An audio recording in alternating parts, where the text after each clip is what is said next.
Did you know Indigenous people in Canada face significant health disparities that have persisted for generations? Despite efforts to improve healthcare, many Indigenous communities still experience barriers to access, trust, and culturally safe services. Today, I want to share some of the key issues, progress, and what we can do to build a healthier, more equitable future for Canada. Historically, Indigenous populations suffered from higher rates of infectious diseases, chronic illnesses, and maternal health issues. Systemic neglect in colonial policies created gaps that still impact health outcomes today. But there's an important reason why this affects all of us, regardless of background. Many people today, especially those from non-Indigenous backgrounds, might not see this as their problem or just something that happened hundreds of years ago, so what are they supposed to do now? But that couldn't be further from the truth. Colonialism, systemic racism, and neglect are not just things of the past. They are the roots of today's disparities. And these issues continue to affect the health and well-being of Indigenous communities. Ignoring these problems is like ignoring a wound that is still bleeding. Recognizing that Indigenous health issues are interconnected with the health of our entire society is essential. When Indigenous communities thrive, everyone benefits. Our society becomes more just, healthier, and more inclusive. This isn't just about helping others, it's about justice, fairness, and reclaiming the dignity that everyone deserves. We all have a role to play in supporting change, whether it's learning, advocating, or just listening to Indigenous voices.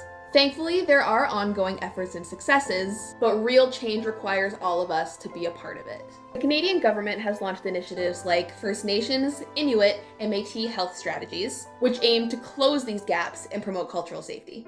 Programs like the Non-Insured Benefits and Jordan's Principle help ensure Indigenous children and families access the healthcare they need without delays or discrimination. However, challenges still remain. Indigenous peoples often face stigmas and biases from healthcare providers, which can lead to less respectful or culturally insensitive care. Trust issues rooted in history continue to affect healthcare experiences. To address this, more Indigenous-led services are emerging, centers that respect traditional healing alongside Western medicine, empowering communities to take control of their health.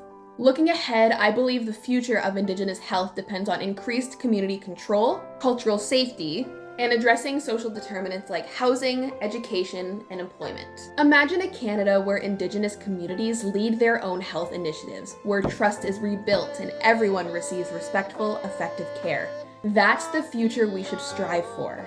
Together, through continued effort and genuine collaboration, we can create a healthcare system that truly serves and uplifts Indigenous peoples. Because health equity isn't just a goal, it is a necessity for a just and compassionate society. So I ask you, what can you do today to support this movement for justice and health equality? Because creating lasting changes starts with awareness and action. Miigwech.